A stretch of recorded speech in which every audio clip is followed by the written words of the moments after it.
So I recently was recommended a song from a musical, Broadway musical called Company, and the song was one of the kind of climax of the whole show called "Being Alive."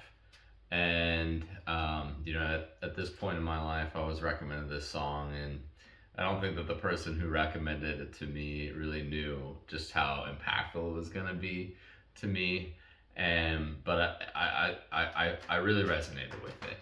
The song is about I guess the plot of the musical is about a gentleman who has gone through a good chunk of his life, in and out of romantic relationships, but never quite committing.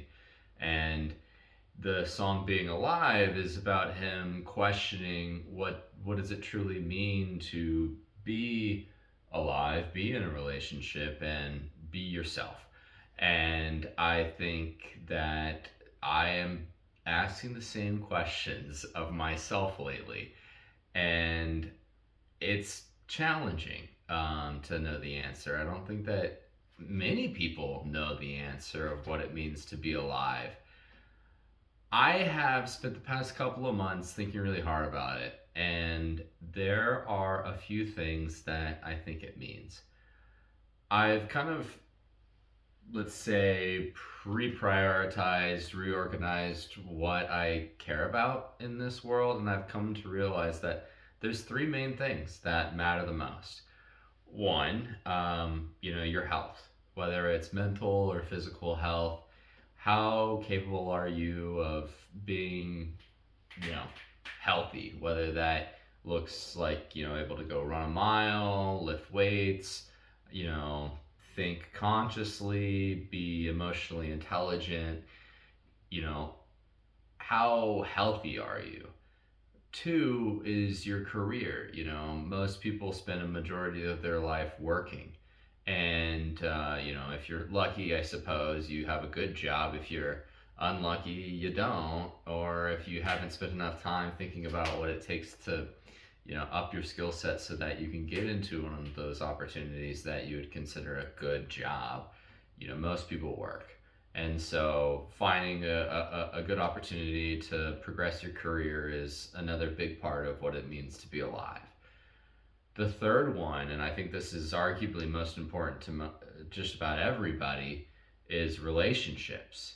And relationships aren't just romantic relationships, they're friendships, they're acquaintances that you make. It doesn't even have to be, something that is long lasting. And I think, if anything, I've probably neglected all of those at some point and not really given enough consideration. And I think the prioritized rank of those for everybody is different and it changes over time. And I think in the song "Being Alive," he mentions a couple of key points about, what is it like to be with a person. And it's actually quite enlightening, some of the things that he brings up. Um, I think other people are just as, challenged by those different priorities as you are, right? And everybody else is trying to, create relationships. They're trying to progress their career and they're trying to be healthy for the most part.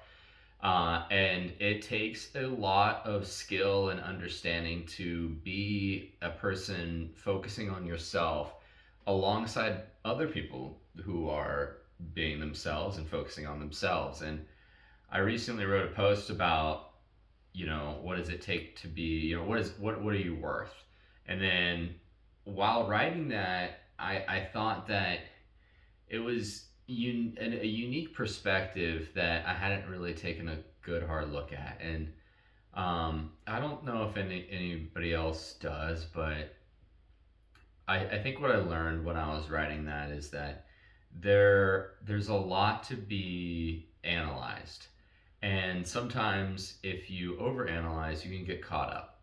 And so what I've tried to do lately is not get caught up, not overanalyze, not think too hard about things, but also sort of respect the process. So I've got a new prioritized rank for me, and I know it's different for everybody, but it's health, It's fitness, it's mental health, mental acuity, it's career. I want to focus on my career, and I think that once those two are aligned and accounted for and well established, relationships will come. And so I'm still, taking opportunities to meet new people and build friendships. But I think you need to have a strong, established individual persona before you can do that. And so, to me, that's where I believe being alive is right now. Um, you know, take care of yourself, and others will appreciate who you are for yourself. And not until you get to a place where you can be proud of yourself individually can you really start to form healthy relationships. And so that's where I'm going to start.